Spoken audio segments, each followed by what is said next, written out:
Yes, sir. Mic test, mic test. Okay na, Brother Chris. Magandang hapon. Magandang hapon po sa ating lahat. And happy Lord's Day to everyone, to our brethren online. Magmula po sa Poland, Norway, Malta, Rome, nandun po ating pastor and Milan delegates. And of course, mga kapatiran, Miss Cecilia Sislang sa Spain, no? And meron din po sa Pilipinas. Happy Lord's Day. And akala ko po, October was my last preaching, no? But we have to be ready sometimes. So sabi nga ng Panginoon, ready ka lang, okay? But I thank God for this privilege na tayo po ay makapag-minister po muli. Amen? So to our visitors, welcome po to Bethany Baptist Church, Milan, Italy. In behalf of our pastor, in behalf of Bethany Baptist Church, Milan, we welcome you. At nawa ito pong ating pananambahan sa araw na ito ay maging blessing po sa lahat. Of course, from UK, no? Si Preacher Jerry. Okay? So, praise God, nakapag-submit na ng tracks yan. Amen. Okay? Okay, mukhang hindi na sila magpa-final sa personal evangelism, no? So, i-focus nyo na lang po kay Preacher Jodel kasi mukhang madugo labanan nyo po doon. But nonetheless, we are here to praise the Lord. Let's open our Bibles in the book of Genesis chapter 3. At this time, we will be reading only the first 5 verses. Beginning from verse 1 to 5, I will read verse 1, you will read verse 2, and pagdating po ng verse 5, we will read all together. Amen? Okay.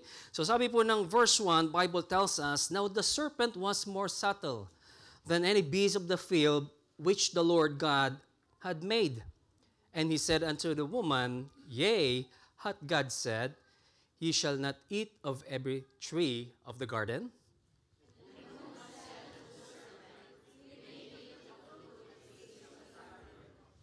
Verse 3, But of the fruit of the tree which is in the midst of the garden, God hath said, Ye shall not eat of it, neither shall ye touch it, lest ye die.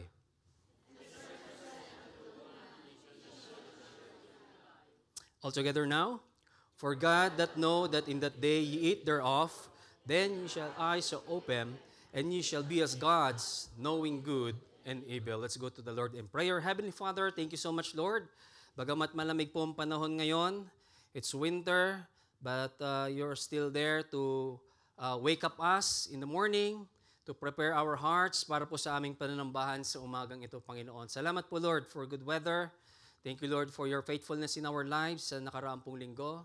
Thank you, Lord, for providing our needs, for sheltering us, for protecting us, and even, Lord, pagbibigay po sa amin ng providence. Lord, kami po ay lumalapit po sa inyong trono ng biyaya sa mga sandaling ito. Humihingi po kami ng kapatawaran, paglilinis, anuman pong karamihan sa aming isip, sa aming puso, sa aming mga gawa, Panginoon, nawa ay maging malinis po kami. Sanctify niyo po, Panginoon, ang aming mga sarili upang sa mga sandaling ito, Panginoon, kami po ay malayang tumanggap ng iyong biyaya na nabumula po sa inyong banal na salita. Salamat po, Diyos, sa mga bisitang rating niyo po, inalaw niyo po on-site and online. We pray, Lord, that the Holy Spirit will continue to convict them, to speak to them, Panginoon, and nawa ibigay niyo po ng kaliwanagan kung paano po ang buhay na ito ay talagang kailangan po namin ng Kristo sa aming mga buhay. Lord, today, I humbly ask for your wisdom, for your enablement, Panginoon.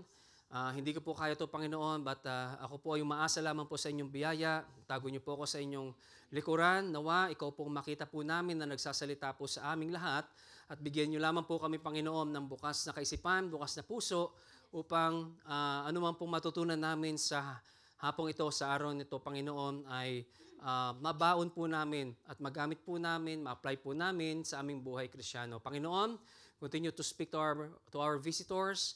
And kung meron man po dito, Panginoon, sa aming kalagitnaan na wala pa pong personal na relasyon sa Panginoong Hesus, ikaw po ang magpaunawa, Panginoon.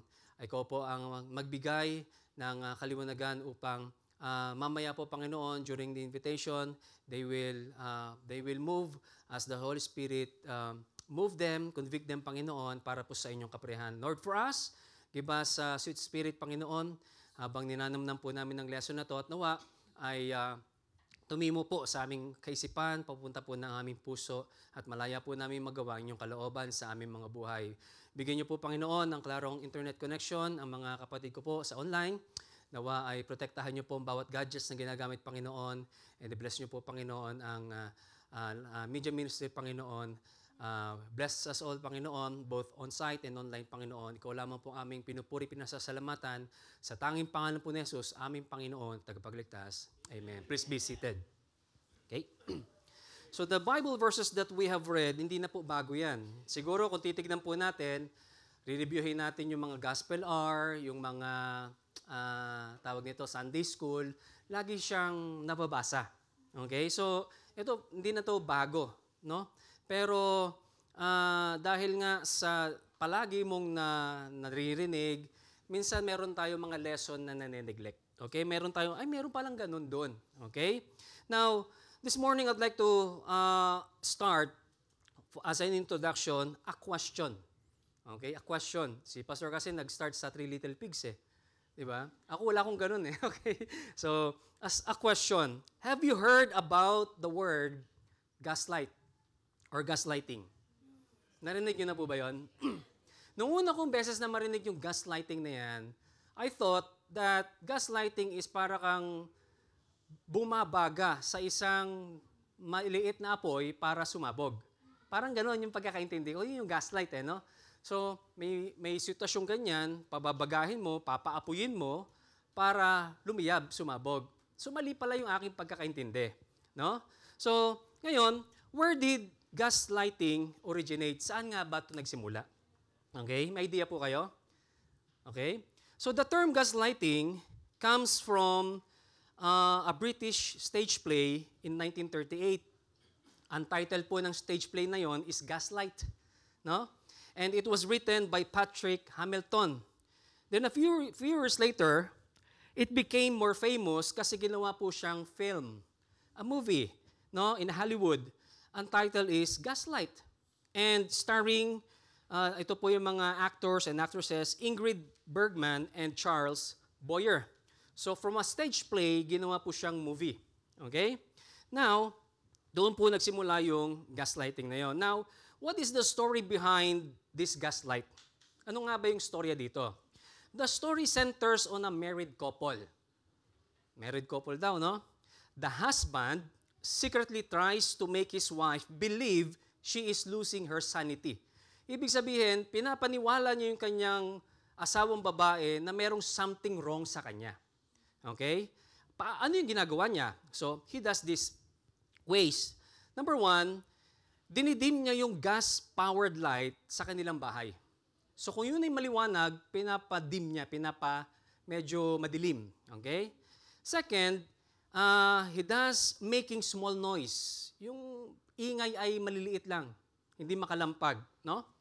Third, moving or hiding household items. So, meron siyang tinatago. Probably, mga paboritong gamit, gunting, sandok, tinatago, no? Fourthly, denying anything ever change. And lastly, insisting she is imagining things. Okay? Sabi niya, parang yung may nangyari, imahinasyon mo lang yan. Parang ganon, no? So, when the wife notices the lights doon po sa bahay nila, dimming, nagdidilim, he tells her, sinasabi ng kanyang asawang lalaki sa babae, imagination mo lang yan. Pangalawa, alam mo, confused ka. Pangatlo, you're not remembering correctly. Matagal nang dim yan. Di ba? Now, the more she asks questions, the more she questions her reality, the more he manipulates her mind until she doubts her own sanity. So, nagkakaroon siya ng confusion sa kanyang isip na parang, ganito ba ito dati? Parang hindi naman ganito. Parang nalilito na siya. Okay? This psychological manipulation became so iconic that the word gaslighting was born from it. So, doon nanggaling po yung gaslighting. Okay? You probably heard that. Okay? So, why this became the modern definition? Bakit siya ginagamit ngayon na ito na yung definition ngayon? The husband's behavior in the story perfectly describes what gaslighting means today. Ano yung behavior ng lalaking asawang lalaki? Number one, making someone questions their perception. So, bawa, ito yung tingin ko, pero nililito mo ko, iba na ngayon yung tingin ko. Di ba? Number 2, denying something you know, true. Parang ito naman yung katotohanan, pero dahil meron kang in-input, nalilito na tuloy ako kung totoo ba to o hindi. Di ba? Number 3, ito yung malala, tinitwist yung reality. Ginagawang false. Okay? Number 4, controlling through confusion. So, alam mo, matino yung pag-iisip mo dahil marami sinasalpak sa'yo, kung confused ka, nakokontrol ka. And lastly, making a person doubt their own mental stability. Maayos naman yung pag-iisip mo. Pero dahil nga sa ginagawa sa kanya, nagkakaroon na siya ng doubt. Hindi na siya sure sa kanyang ginagawa, sa kanyang sinasabi, sa kanyang iniisip. Okay? Now, because the play, yung stage play na yon, and movie showed this so powerful, the term gaslighting became the perfect word for this kind of manipulation. Marahil, ginagawa sa ito ng amo mo. Ginagawa sa ito ng mismong parents mo. O ginagawa sa ito mismo ng asawa mo na hindi mo alam. Okay? So, long before the word existed, yung gaslighting na yan, the Bible showed gaslighting in Genesis chapter 3. Hindi pa to nag-exist yung word na to, but the perfect scenario was existed at Genesis chapter 3. Yung binasa natin. Look at this. The serpent questioned Eve's reality. Sabi ng serpent, what God said? So, pinapa-confuse ka. Sinabi pa talaga ng Diyos? Diba? Number 2, the serpent denied the truth. He shall not surely die. Pero ang sabi ng Bible in chapter 2, you surely die. Mamamatay ka. Pero sabi ng serpent, you shall not surely die. Diba? Number 3, the serpent reframed God's motive. No? God that know. Hindi alam ng Diyos yan. Kaya gawin mo lang yung ginagawa mo ngayon. Hindi alam ng Diyos yan. Grabe yung confusion. Number 4, the serpent made her doubt her memory, her understanding, and God's character. Na ibig sabihin, ito yung Diyos na matapat, pero biglang hindi naging matapat. Yung Diyos na mapagmahal, biglang hindi na maging mapagmahal. And lastly, the behavior is ancient, but the word came from 1938 story. No? Kapatid, Adam and Eve had no reason to doubt God. Dapat ganun din po tayo. His word was clear. His goodness to their life is obvious. Yet the serpent didn't need to shout or force them. He simply twisted their perception, made them question reality, and planted a seed of doubt. Slowly, what was obvious to them, yung kabutihan ng Diyos, no? Naging uncertain sa kanila. Kung ano man ngayon, yung mga uncertain, yun naman yung nagpa-komplikado sa kanila. No?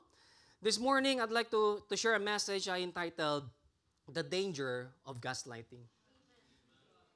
The Danger of Gaslighting. My prayer today is, kung meron man pong nag-gaslight sa atin or kung meron man po yung nagko-control sa atin, kapatid, klaro po sa Word of God, it is Satan. It is Satan. Kung meron man pong kinakasangkapan ng Panginoon sa atin na mag-gaslight or something, it is still Satan. No?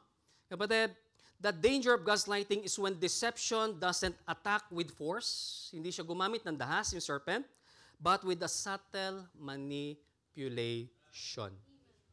Amen? Targeting someone's mind. Matino naman yung pag-iisip mo. Penetrating the heart. Yung puso mo, clear, pero biglang dumudumi, even the perception of the truth itself. Now, ano po yung goals ng gaslighting? Ano yung goals niya? Number 1, to gain power and control. Para makontrol tayo. Para mangibabaw yung kapangyarihan.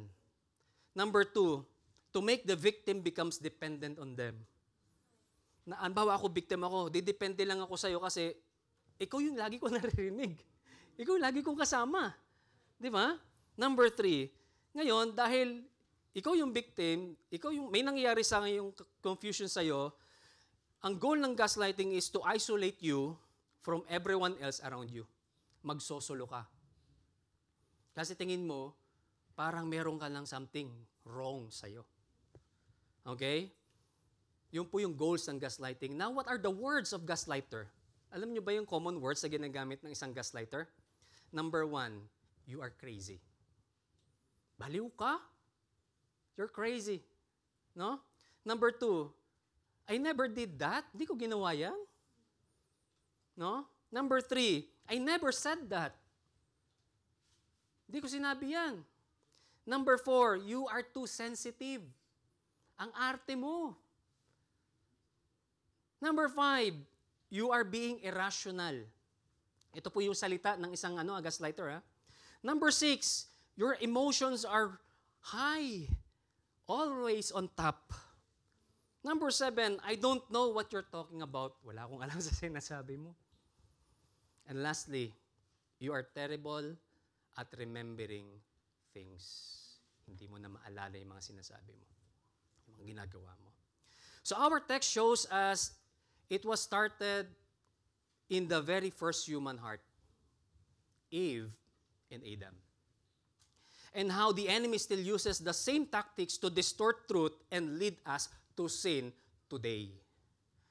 Minsan tayo po ay nadamay na lang, naging partaker na lang ng sin na yan. Okay? Kaya kailangan maging maingat po tayo. Kapatid, gaslighting is a form of lying and deception. For God, this is evil and is a diabolical form of abuse. Amen?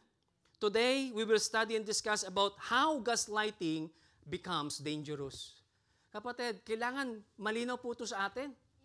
Kasi magiging victim po tayo, hindi natin alam at wala tayong kamalay-malay na ginagaslight pala ako ng amo ko.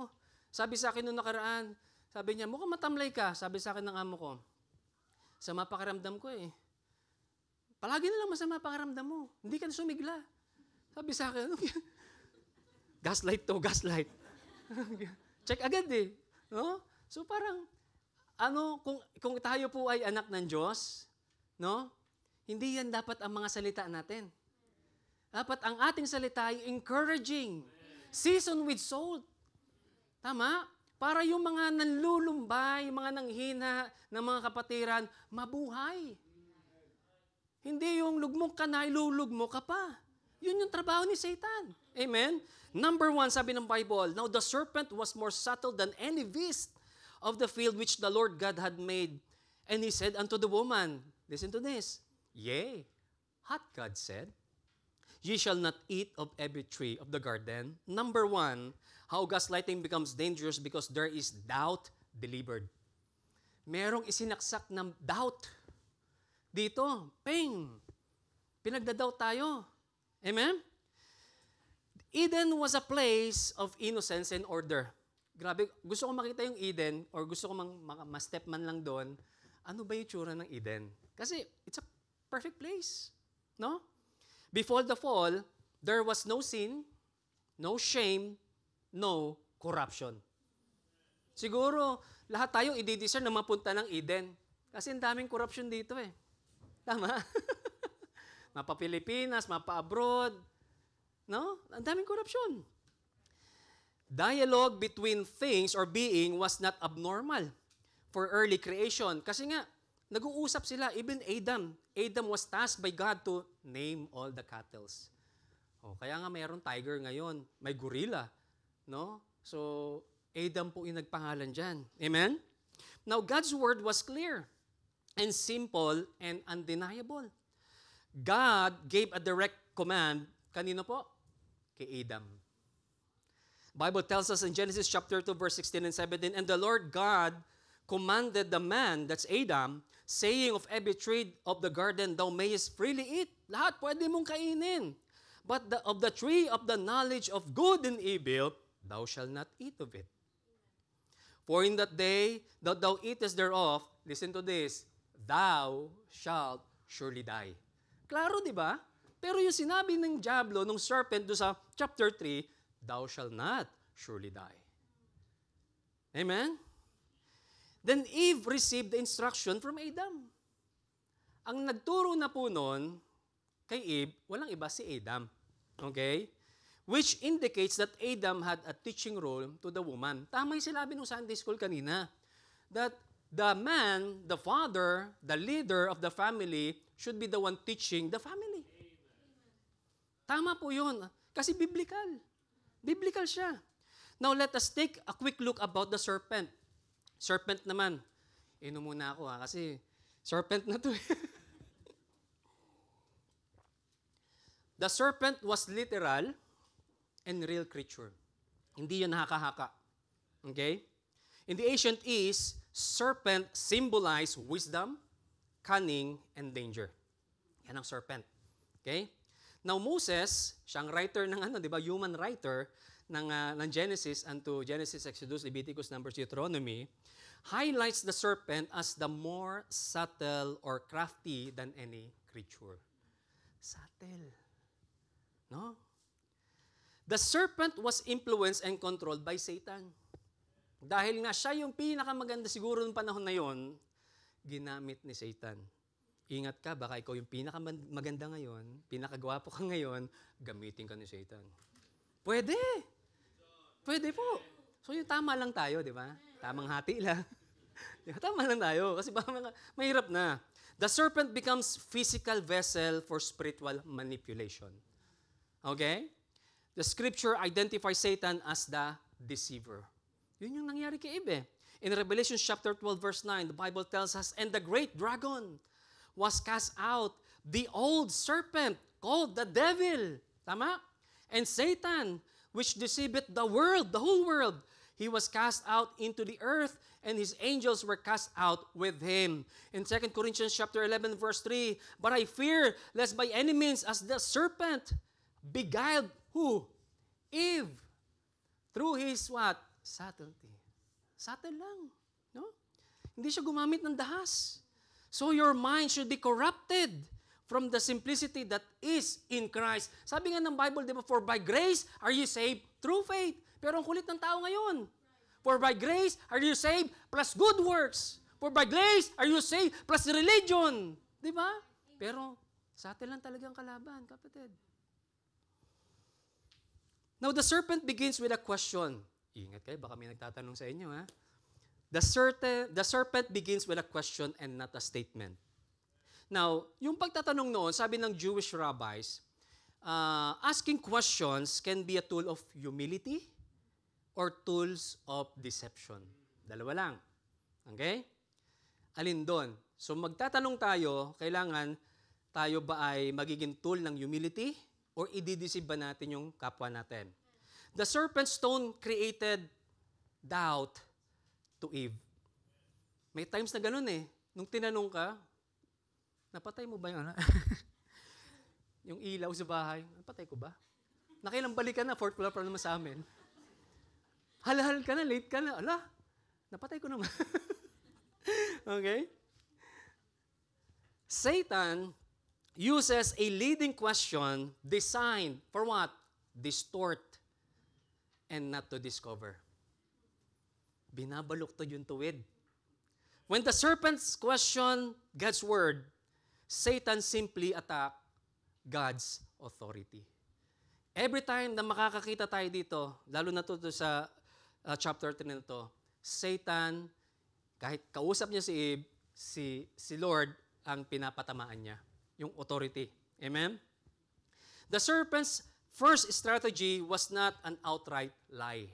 Hindi naman siya nag-lie, but a subtle planting seed of doubt. Grabe. No? The serpent intentionally planted the seed of uncertainty to Eve.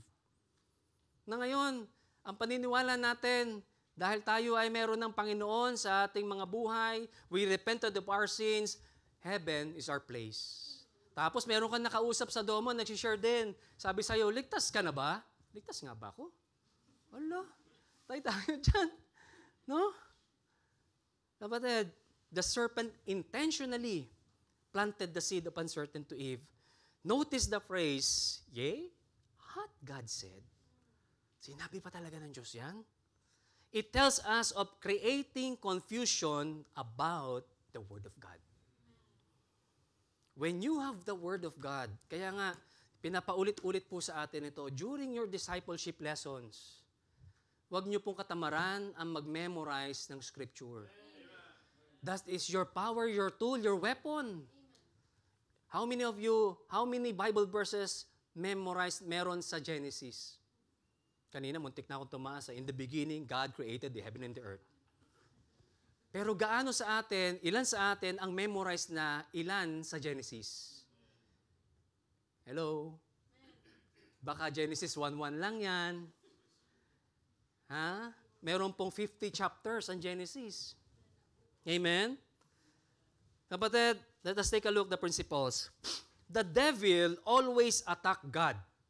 Amen? The devil will not attack you or me. The devil will attack God. Sila ang totoong magkalaban. Amen? God's word, first, before tempting behavior, Satan targets what? Belief. When you have a solid foundation with the Lord Jesus Christ, your belief, your faith, huwag mong pagdudahan. Kasi nakasulat nga dito eh. Amen? Doubt is the doorway through which all sin enters. Pag nagkaroon ka ng doubt, bubuksan ng diablo yung pinto para magkasala ka. Ngayon, naaayon ka. Mukhang tama yung sinasabi nun, naaayon ka. Alam mo mangyayari? Partaker ka ng kasalanan. Partaker ka. Amen? Confusion is one of the effective tools and weapon of Satan. I hope every time na nag-share tayo, walang nagbibigay ng confusion sa ibang tao. Amen? Dahil tayo pong accountable doon. The devil plants subtle question to weaken someone's conviction. Amen? Remember, I have one of the illustration that I recall is the classic example of Joseph's brother against Jacob. Joseph's brother gaslighted Jacob. Hindi Jacob translator, ha? Si Jacob, no? In Genesis 37 to 45. What they did, yung mga magkakapatid na yon, so nakita nila yung opportunity, benta natin si Joseph. Sayang naman kung iwan natin sa balon. Kung bibenta natin, magkakapera tayo. Tama? Number 2, they brought the coat kay Jacob na may dugo. Diba? They planted. They plotted nung nangyari. No? Napahamak si Joseph. Ganto-ganto, namatay siya. No? Then, that incident made Jacob believe a lie that Joseph was dead. Then, for many years, they let him question his own hope, his memory, and intuition. Nasabi niya, patay na yung favorite son ko. No? So, why it's gaslighting? Number 1, they didn't just lie. Hindi lang sila nagsinungaling. But they constructed false reality and let Jacob live in emotional confusion for years. Until such a time na ang Israel po nagkaroon ng tagutom, di ba? Jacob was there in Egypt. Naging kanang kamay ng Pharaoh. At doon nakita ni Jacob uli na buhay pa pala yung anak ko. For many years, ito yung ginawa ng magkakapatid. They gaslighted Jacob. Kapatid, kamusta ka ngayon? Na-experience mo din ba to? Na meron ka na lamang katotohanan na yun na matagal na palang ginagawa? Amen? Kapatid, Satan twists God's word and not God's command. Kasi ang God's command, plain yan. Pero ang diablo, kaya yung twist yung katotohanan. The devil doesn't deny immediately. No? Alam mong ginagawa niya? He distorts gradually. Subtle lang. Doubting God's goodness leads to disobedience. Pag nag-doubt tayo, hindi na tayo susunod. Tama? Eve began to question God's motives. Ngayon, dahil sinabi ng diablo yun sa kanya, ito yung naisip ni Eve ngayon. Why would God forbid something good for me and for Adam? Bakit? Kala ko ba transparent tayo, pero bakit may tinatago sa akin yung Diyos? Parang may ganun. Kala ko ba transparent, pero bakit meron kang secret, Lord? Parang ganun. Di ba? So ito yung ginagawa sa atin. The mind is the primary battleground, kapatid. That's why we're studying yung lesson sa Sunday school. No? The battle is on the mind. Kapag weak tayo, kapatid, madali kang masway, kapatid, kasama ka na doon. Amen? When the serpent said, yea, what God said, it targets thought before action. Eto muna. Amen? Now, doubt delivered eventually becomes desired, deceived. The serpent plants doubt, then doubt feeds desire, then desire leads to death. Alam mo kakantungan, nag-umpisa sa doubt, kamatayan. Amen? In James 1:14 and 15, sabi ng Bible, but every man is tempted when he is drawn away of his own lust and enticed. Then when lust had conceived, it bring forth sin, and sin, when it is finished, kapatid, look at this, bring forth death. Amen? Another classic example, do you know Jezebel? Huh? Jezebel gaslighted Elijah. You know that? You know that? In 1 Kings 19. You know, after magpaulan di ba merong contest sa Mount Carmel, yung offering na yon. Tapos isang simpleng little fire, yun ang tumupok sa offering, no? Ito yung nangyari. After Elijah's victory on Mount Carmel, Jezebel sends a message. Message lang implying number 1, his victory didn't matter. Wala yan? Wala namang yan eh. Oh, ngayon may offering. Ano ngayon? Wala yan. Number 2, God didn't protect him. And lastly, his life was worthless. Eh ano ngayon? Worthless pa rin naman yung buhay mo. Yun yung message ng Jezebel. Amen? Na anong nangyari? Ano yung effect nito kay Elijah? Elijah ends up doubting about, number 1, his ministry. Hindi pala ako effective sa ministry ko. Gawa ako ng gawa, puyat ako ng puyat, gasos ako ng gasos, tapos ako pa yung mapapagalitan. Hoy, relate? Oh, it's true. Diba? Ako na yung maaga nag-submit, ako pa yung mapagalitan. Diba? Ano pa yung nangyari kay Elijah? Elijah ends up doubting about his success. Walang victory nangyari, sabi ni Jezebel. And lastly, Elijah ends up doubting about his own perception of God's involvement. Saan ba galing yung small fire? Di ba sa heaven? It means, Panginoon na may gawa nun. But sinasabi ni Jezebel, wala naman sa'yo yung Panginoon yung Diyos eh. Di ba? Why it's gaslighting? Bakit naging gaslighting yun? Jezebel tried to make Elijah believe the opposite of what truly happened. Pinaniwala siya ni Jezebel na wala yan. Ganyan ka ng ganyan, wala naman yan. Diba? Apply natin. Kapatid, let us avoid debates and entertaining conversation that challenges God's truth. Every time that we are doing the soul winning, you are witnessing to someone, you're sharing the Word of God, kapatid, pag nakaka-sense ka na maglilid ito sa debate, iwan muna at magpasalamat. No? Yes, we can defend our faith, but hindi na natin kailangan i-defend ang God's truth. God's truth is absolute. Amen? The Word of God can defend itself. Kasi powerful ang Word of God. Heaven and earth shall pass away, but my word shall not pass away. Amen? Iwasan natin ang mga kapaligiran na nanghihikayat ng spiritual na kalituhan. Dito kayo, dito kayo. Di ba? Ang mga maling tinig ay humahantong sa mga maling pagpili. Discernment, kapatid, discernment. Parang awa nyo na. Let us avoid questioning God's goodness in trials. Sinong may problema po sa umagang ito? Taas po ang kamay. Wala kayong problema? Taas ang kamay. Kapatid, can I encourage you this morning? Wag kang, kapatid, don't question God every time that we have a trial. Wag mong isipin na wala ang Diyos sa tabi ko. Hindi nagparamdam ang Diyos sa piling ko. Kapatid, bakit buhay ka pa ngayon kung wala ang Diyos? Amen? Not only that, in challenges, in problems. Amen? Ilan na sa inyo nakabayad ng bahay? Kami hindi pa. No? Sabi ko doon, Lord, bulagi mo yung yung proprietaryo namin, Lord. Sana next month niya na maisip. No? Kapatid, every time that we have these challenges, problems, trials, kapatid, lahat ng doubt ipapasok ni Satan yan sa atin para hindi tayo magtiwala sa Diyos. Saan tayo magtitiwala? Sa kapangyarihan ng tao. Sa patalim. Tama? Amen?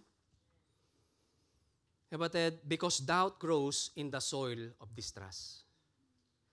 Iwasan natin ng pagkabaluktot o pagpapalambot ng banal na kasulatan. Kapatid, huwag na natin itong ititwist or distort upang umayon sa personal na mga nais.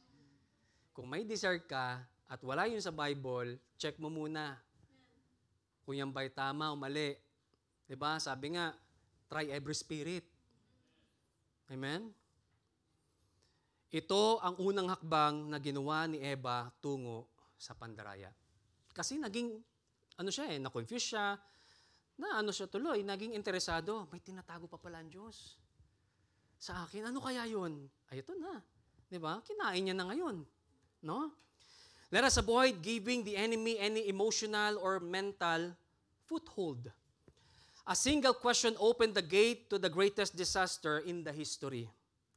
Isang tanong lang nagsimula, bumagsak ang tao in the history.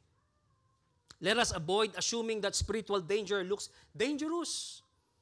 Don't ever think that the serpent appeared harmless and persuasive.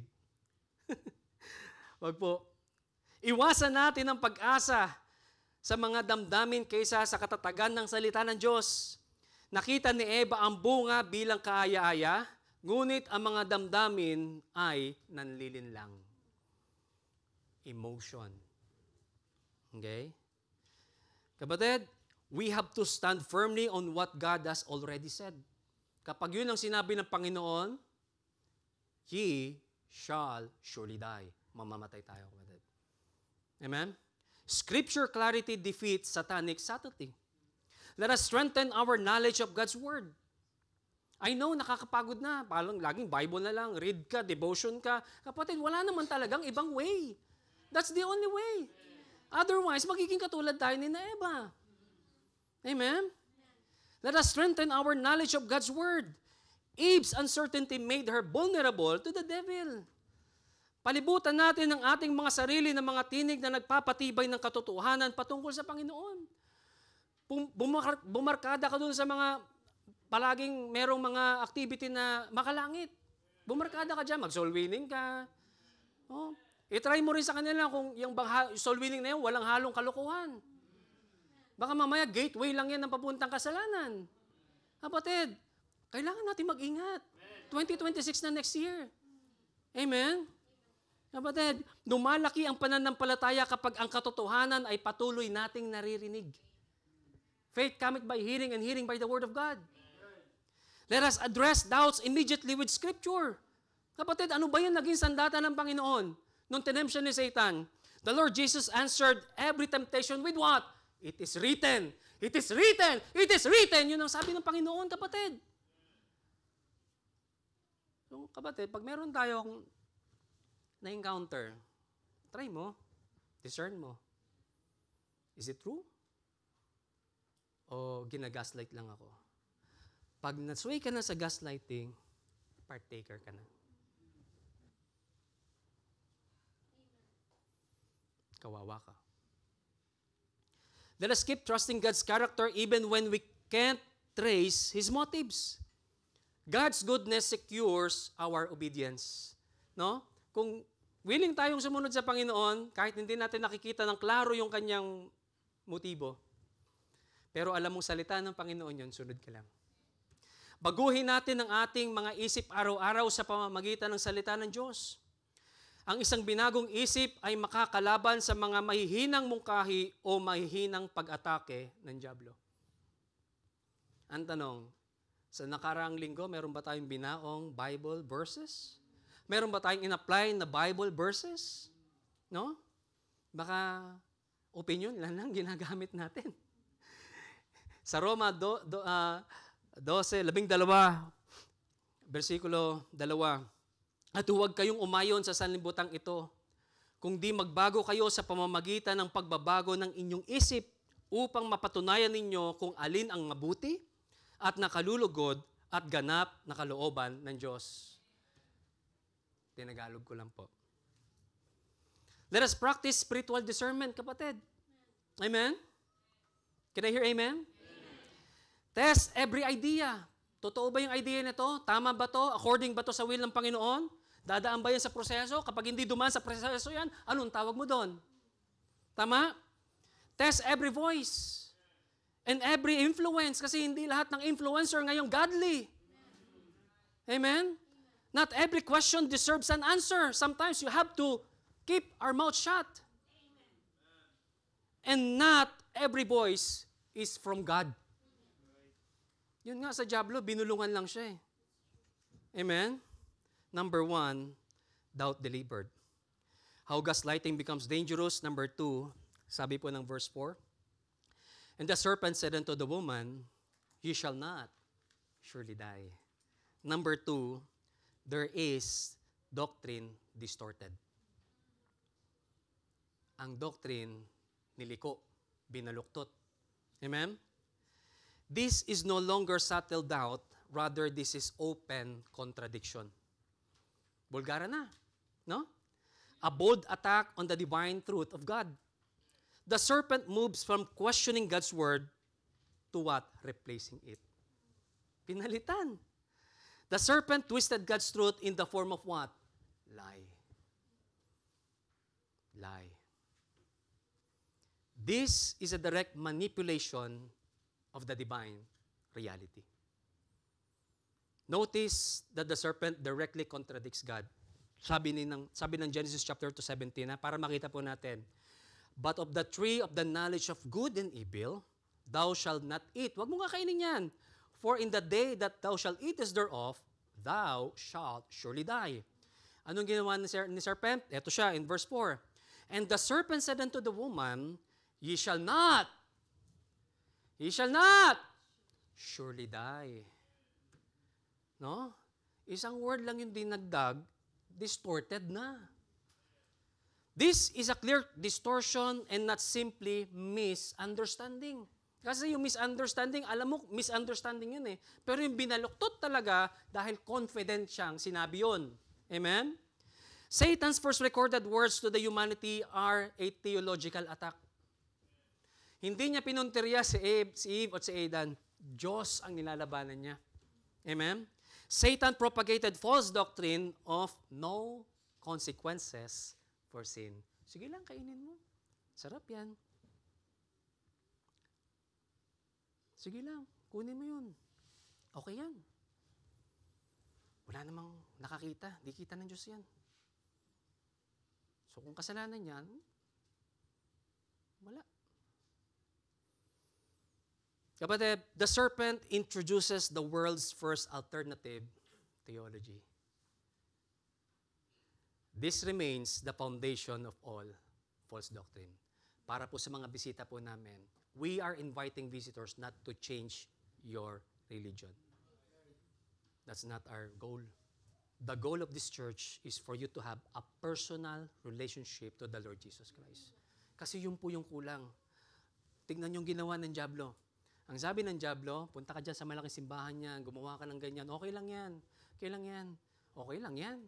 Pero hindi okay sa Diyos. Kasi at the end of our life, as it is appointed unto man, once to die after Jesus' judgment, mamamatay tayong lahat. At saan mapupunta ang kaluluwa mo? Saan mo gusto mag-spend ng eternity? No? Ngayon naman na nakakilala ka na, ang pangalan natin? Justin, ngayon naman Justin na nakakilala ka na, tama? You profess your faith last week. Ano na ngayon? Ano na yung gusto mong gawin para sa Panginoon? Remember that God paid your sin, the penalty of sin, 2,000 years ago. Ngayon, in return, ano yung gagawin mo sa Kanya? Amen. Ilang taon ka na? 28. Nung 28 ako, wala ako sa Panginoon. Pero ikaw, niloob ng Panginoon na at the young age, nakakilala ka, spend your life serving God. Amen? Kapatid, twisting God's word is a hallmark of deception. Satan did it again when tempting the Lord Jesus Christ in Matthew chapter 4. Dati Genesis, di ba? Ngayon sa Panginoon na. Sabi ng Matthew 4:3, when the tempter came to him, he said, "If thou be the Son of God, command these stones be made bread." Ganun yung boses ni Satan. Anong sabi ng Panginoon? As it is written, man shall not live by bread alone. Ang Panginoon nun mahina. Kasi nasa siya, tawag nito, fasting. Nagpa-fast siya. Okay? Matthew chapter 4, 5 and 6, the devil taketh him into the holy city and set him on the pinnacle of the temple and said unto him, if thou be the Son of God, cast thyself down, for it is written, he shall give his angels charge concerning thee. Ibig sabihin, magpatiwakal ka. Total, nandiyan naman ang anghel mo, sasagipin ka ng mga ganyan. Hindi ka mapapahamak. No? Ano ulit sabi ng Panginoon? As it is written, thou shalt not tempt the Lord thy God. In Matthew chapter 4, 8 and 9, again the devil take him into the exceeding high mountain and shewed him all the kingdoms of the world and the glory of them. Pinakita sa Panginoon lahat ng kayamanan ng mundong ito. Kung tutuusin, lahat na nandito sa mundong ito sa Panginoon. Wala kay Satan. No? Anong sagot ng Panginoon? As it is written. Amen? False doctrines always contain some truth twisted into a lie. At ito po yung dapat mensahe natin kada lumalabas tayo ng soul winning. Huwag kayo mahiya. Hindi tayo nakikipag-compromise. Tama? Kung ano yung sinasabi ng Bible, sabi ng Bible, yun yung sasabihin natin. Wala tayong idadagdag, wala tayong babawas. No? Hindi tayo si Satan, kapatid. Eve was targeted by Satan through theology, not initially by temptation. Satan did not start with the fruit. Napansin nyo? Hindi siya nagsimula sa fruit. Satan started with what? Doctrine. Your belief. No? False doctrine always begin by questioning the true doctrine. Doubt comes first, distortion comes next. Amen? In verse 1, sabi ng Bible, the serpent was more subtle than any beast of the field which the Lord hath made. And he said unto the woman, yea, hath God said, ye shall not eat of every tree of the garden. And in verse 4, ye shall not surely die. Hindi ka naman talaga mamamatay. No? Now, the devil directly opposes God's word.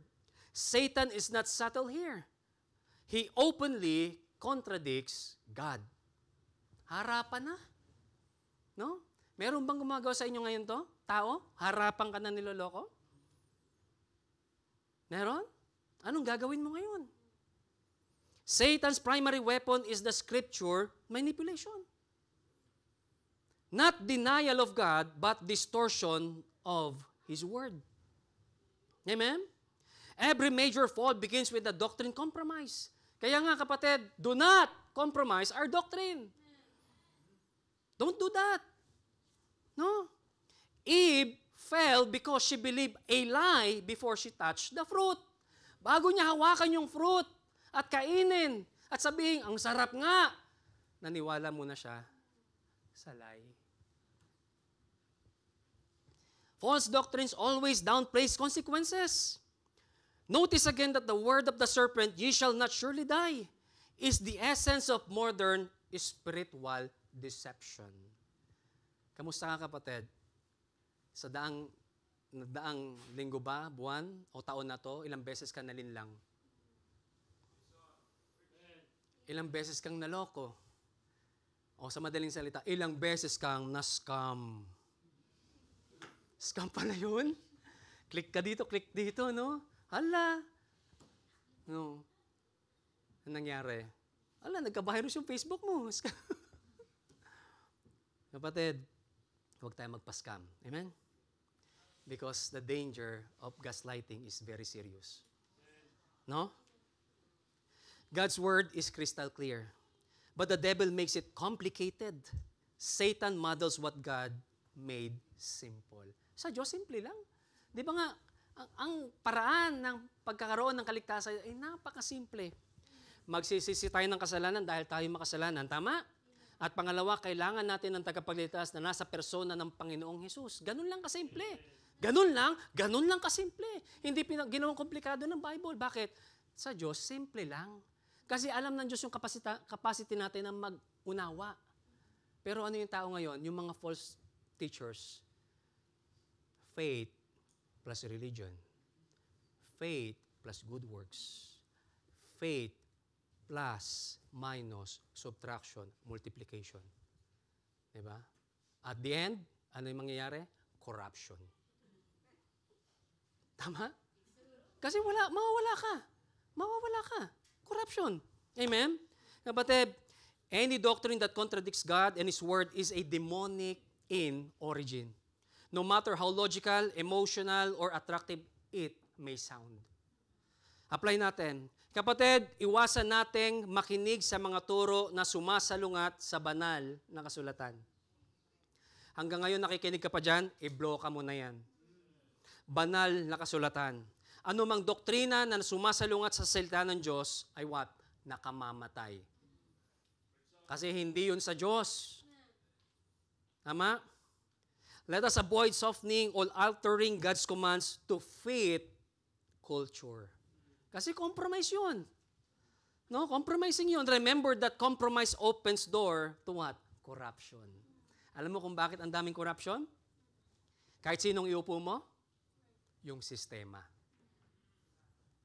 Yung sistema.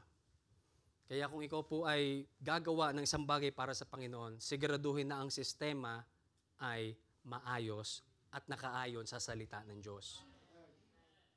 Dahil kung yan ay sa tao lang, bulok pa rin ang sistema yan. Amen? Iwasan natin ang pagtitiwala sa mga turo na nangangako ng pagpapala na walang pagsunod. Okay lang, may blessing dito. Okay lang na wala palang obedience. Sino may sabi? Sabi ng Bible, di ba? Yung sacrifice natin ay what? Better ang obedience. Tama? To obey is better than sacrifice. Na kahit anong pagod mo, hindi ka naman sumusunod, wala yan, kapatid. Amen? Once again, the words of the devil, "Ye shall not surely die." It portrays reward without responsibility. Kaya niya kinain eh. Kasi sinabi niya, okay. Pinapamukha ng diablo, wala naman pala mangyayari. Okay. Brethren, let us avoid mixing truth with error. Huwag nating haluan. The serpent's message was partial truth, but deadly and fully poisoned. Iwasan natin ang pagbuo ng mga paniniwala batay sa damdamin kaysa sa pagpapahayag. Eve entertained the serpent's logic because it appealed to her desire. Alam mo kapag ang tao merong talagang desire, gustong-gusto niya, pipilitin niyang makuha yun. Diba? Totoo, kahit naman ako eh. Gustong-gusto ko yun, pipilitin ko makuha yan. Pipilitin ko yan kahit anong mangyari. Kasi gusto ko yan. No? Gusto ko yan. Ngayon, ang tanong, kaninong way yun? Kaninong pamamaraan yun? Tama? Tapos ikaw naman, eto, sumakay ka pa, no? Naki-joke ka pa, yan. Ano nangyari sa'yo? Partaker ka. Partaker ka, kapatid. Iwasan natin ang mga debate sa doktrina sa mga taong naghahanap ng madadaya. Ang kalaban ay hindi naghahanap ng kaliwanagang, bagkus siya ay naghahanap ng control. Amen? Let us avoid selective obedience because the devil thrives on a half-hearted submission.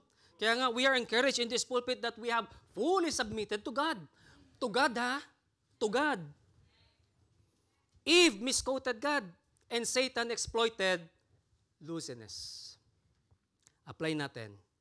Every time that you hear something here in the pulpit, be a Berean.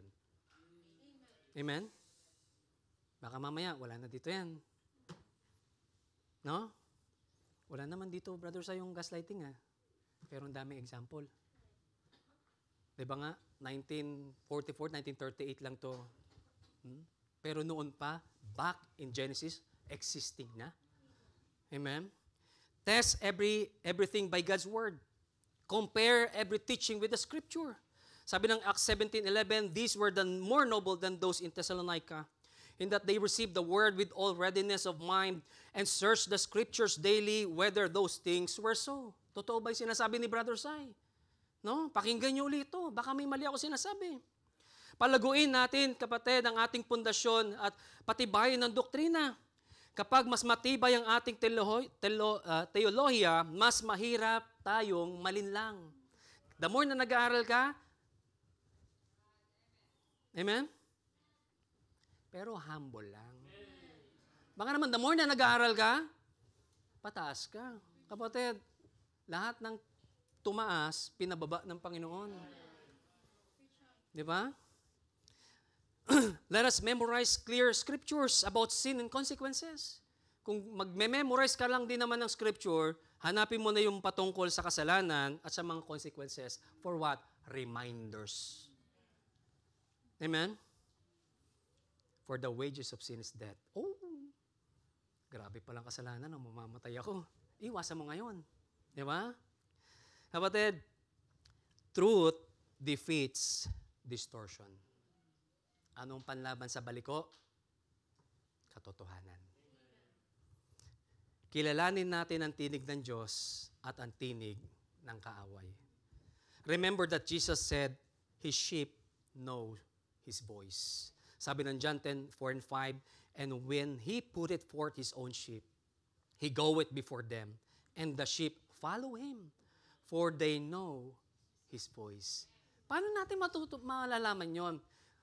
Kapatid, kung ang pamamaraan at ang daanang yan ay kalooban ng Diyos, nandun yung boses ng Panginoon. Pero kung may baluktot na dyan, mag-isip-isip ka.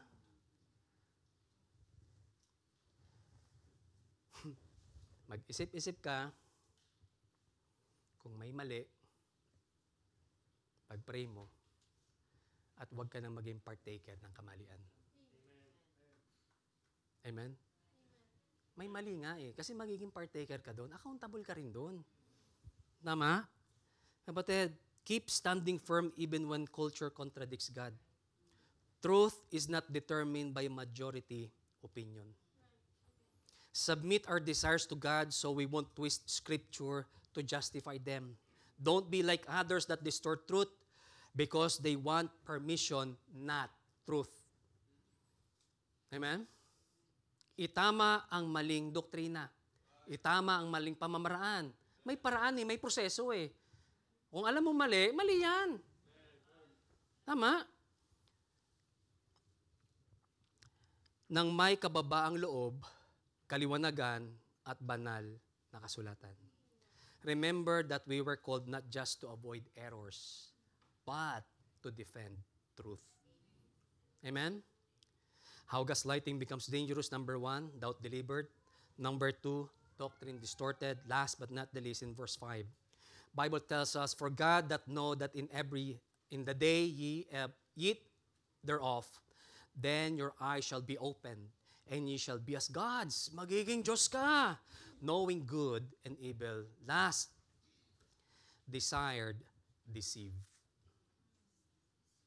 Desired, deceive. Ano yung desire niya? Magiging Diyos siya. Pero bunga yon ng deception. Amen?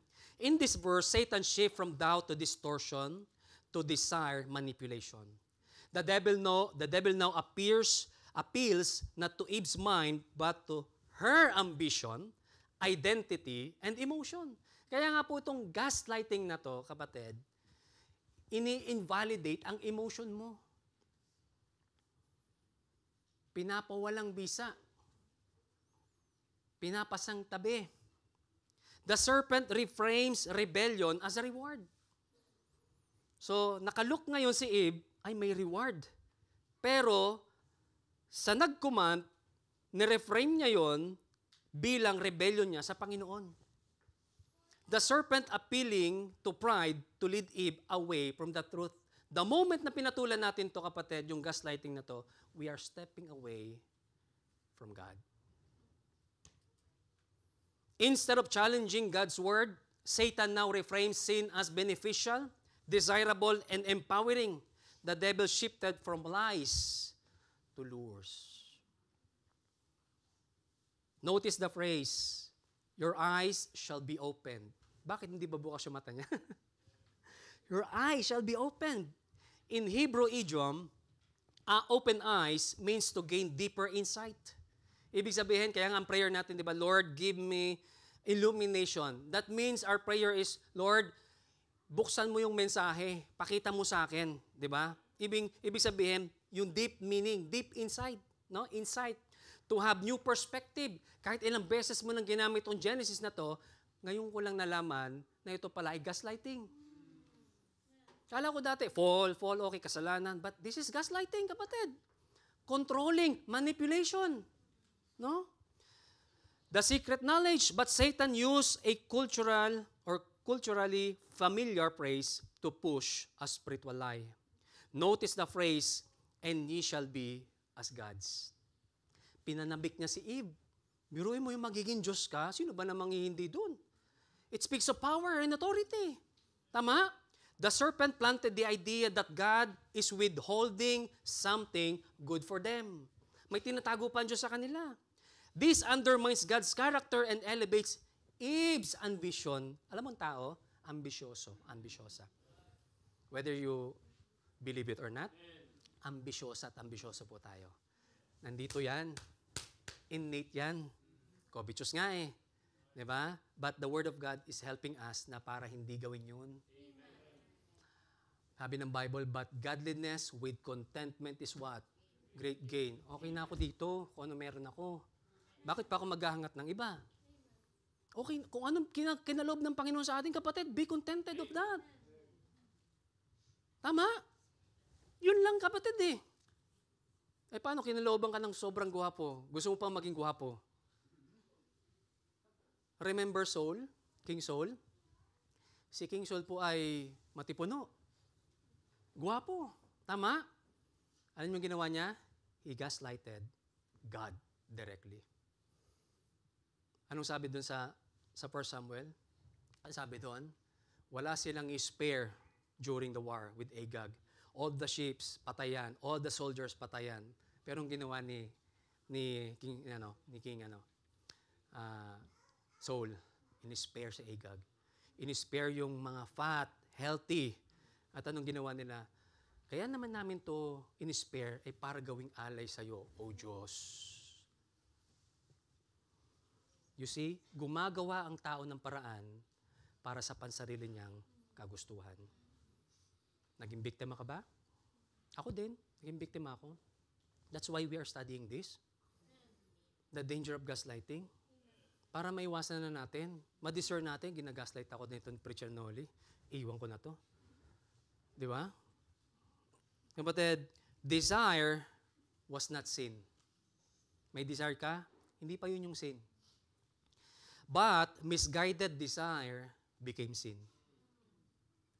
Eve's desire for wisdom wasn't evil. Gusto niya ng karunungan eh. The serpent redirected a natural desire in a sinful direction. Kung tutusin, God can give Eve wisdom. Katulad ng ginawa ni Solomon. Pero ginawa ni Eve sa maling pamamaraan. Nagpadala siya dun eh. In the ancient times, knowledge carried authority. Now Satan offers a shortcut to gain power in an instant, and that is going outside the will of God. Kaya nga, meron nagsabi dito, di ba? I don't know kung sino yon. Lahat ng instant masama. Sino yon? Preacher Sanjay ba yon? Instant noodles. Instant mami.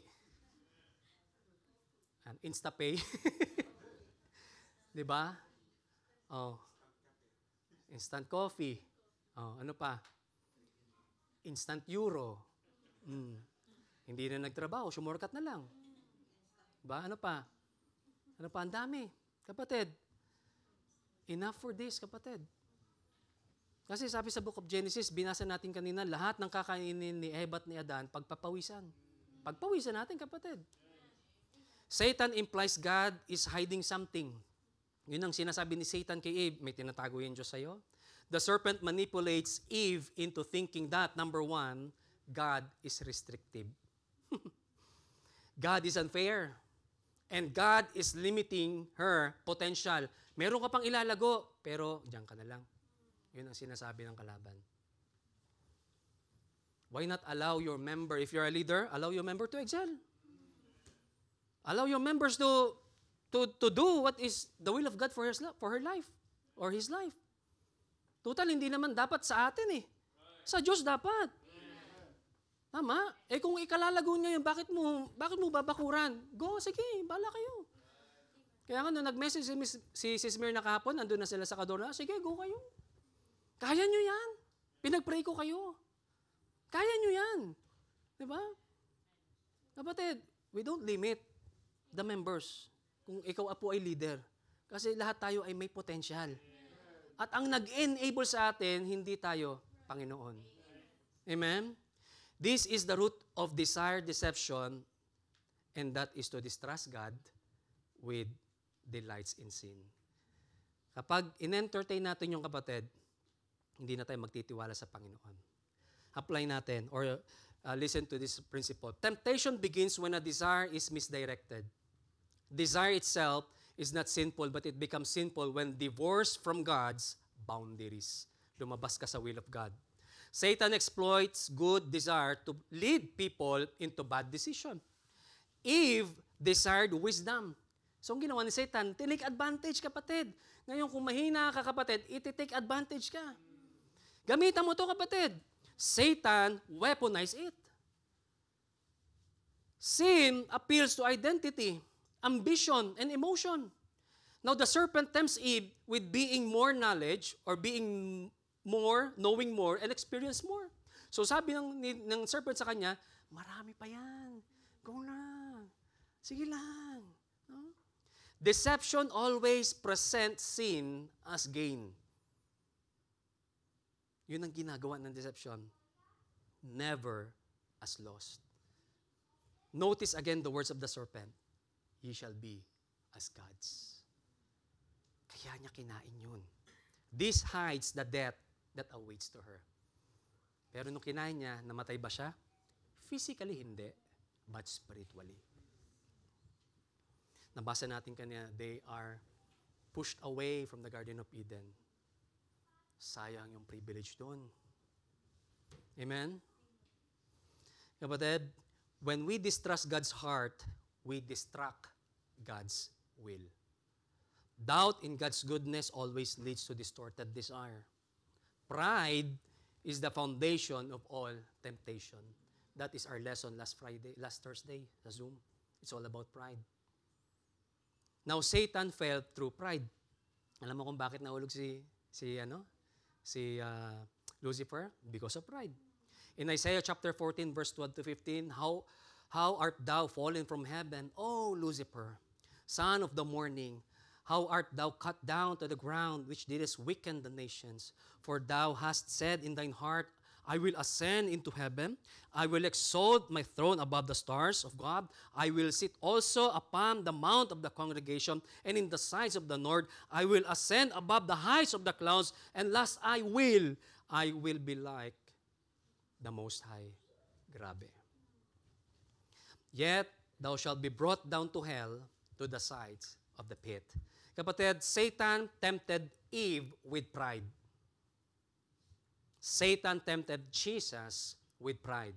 Ganun din tayo. Every time that we are tempted, it's because pride. Kapatid, we cannot desire God's blessing while disobeying God's word. Huwag mo subukang humingi ng blessing kung hindi naman po tayo sumusunod. God never blesses what He has forbidden. Apply natin. In every desire is worthy, not every desire is worthy of fulfillment. Minsan, pag nasa iyo na isang bagay, alam mo kung ano yung mangyayari? Makukontento ka ba? Hindi. Gusto mo pa. More. More. No? So let us avoid feeding desires that contradicts God's boundaries. The serpent sells upgraded theology. Sa mga Bible college student po natin, BD11. Kapatid, meron ding sinisingit ang dyablo. Kaya natin ito pinag-aaralan. So let us avoid believing that more automatically means better. No, walang shortcut po sa Panginoon. God's boundaries are safety, not limitation. We should not interpret God's restriction as His punishment. Kapag pinapalo ka, nakadisiplina ka ngayon, magpasalamat ka pa.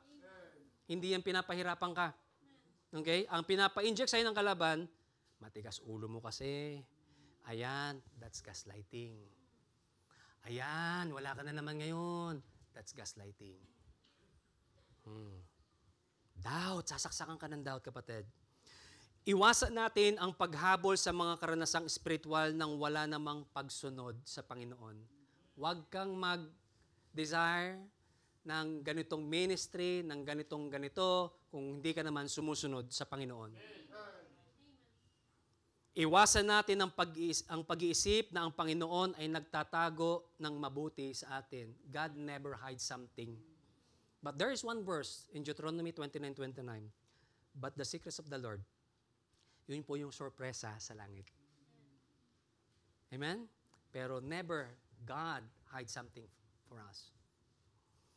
The lie destroyed Eden and still destroy lives even today.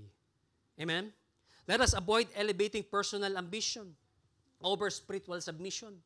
We cannot be as gods and be under God at the same time. Ang hirap niyan, hindi ko magagawa yan. Yung gusto mong maayos ka, pero sa labas hindi ka naman maayos. Di ba? Kailangan magpakototoo na lang tayo. Ang hirap mag-portray kasi malilito ka. Minsan, alam mo, Webes ngayon, pero Biyernes na pala, Sabado na pala. Ang hirap mag-portray, kapatid. Examine desire leads to unexpected destruction. So let us avoid following desires that have not been tested by God's Word. Apply natin, kapatid. Isumitin natin ang bawat nais sa Diyos sa pamamagitan ng panalangin. Huwag natin kalimutan manalangin, kaibigan ko. Kung ang isang nais ay hindi isinuko, sa huli ito ay magkokontrol sa atin. Kung di naman kalooban ng Diyos yan, kokontrolling ka niyan. Sasabihin mo, more pa. No? Keep trusting God's character more than our cravings. Ano yung cravings mo ngayon? Di ba gusto mo pa? Tama? Faith is believing God is good even when our feelings disagree. Yun ang faith. No? God is good kahit na masakit sa ating kalooban. Tama? Kasi Diyos yun eh. Hindi natin ko contradict. Learn to discern between God-given desires and enemy-influenced desires. Remember that the Spirit guides us while the flesh misleads us. Habulin natin ang karunungan sa pamamagitan ng banal na kasulatan. Hindi sa pamamagitan ng mga shortcuts. Remember that Eve sought wisdom in the wrong way. Akala niya magiging Diyos siya. Mali siya. But we must seek wisdom in God's way. In Proverbs 2:6, sabi ng Bible, for the Lord giveth wisdom, out of His mouth cometh knowledge and understanding. You need wisdom? Kailangan ko rin nun. Hingi tayo sa Diyos. Kailangan natin sa decision making yun. No? Let us cultivate contentment so that the devil has nothing to exploit. Alam mo ang susi, kapatid, para hindi tayo lalo pang ilure ng dyablo, maging kontento. Yun ang pinakang susi, kapatid. At maging mapagpasalamat sa anumang bagay na meron tayo. Content hearts are harder to deceive. Mahirap i-deceive ang kontentong puso, kaibigan ko. Ingatan natin ang ating mga imahinasyon dahil ang tukso ay nagsisimula sa mga larawan na naglalaro sa ating mga isipan. Kapatid, huwag tayong mag-desire. Huwag tayong... Kung ayaw nating mahulog, mag-ingat tayo, kapatid. Because the danger of gaslighting is very, very real. Notice that Eve saw the fruit differently after believing Satan's lie. Nung una, normal lang fruit eh. Pero nung sinabi ni Satan yon, grabe, lumapit siya agad. At parang ang laki agad ng prutas na yon, kakainin ko to ng buong buo. Nag-iiba yung tingin natin dahil nakarinig tayo ng lie and deception. Let the Holy Spirit reshape our desires through daily renewal. Saan natin makukuha? New desires produce new decision, which produces new direction. Brethren, as I close, as we have seen in Genesis chapter 3, verses 1 to 5, gaslighting is not new. Tagal na pala nito. Pero kailan ko lang siya napag-aralan dito. And it began in the garden when the serpent twisted God's word, planting doubt and shaping desire. What started with a question became a lie. A manipulation of truth designed to control Adam and Eve choices. Meron kang choice, pwede kang mamili.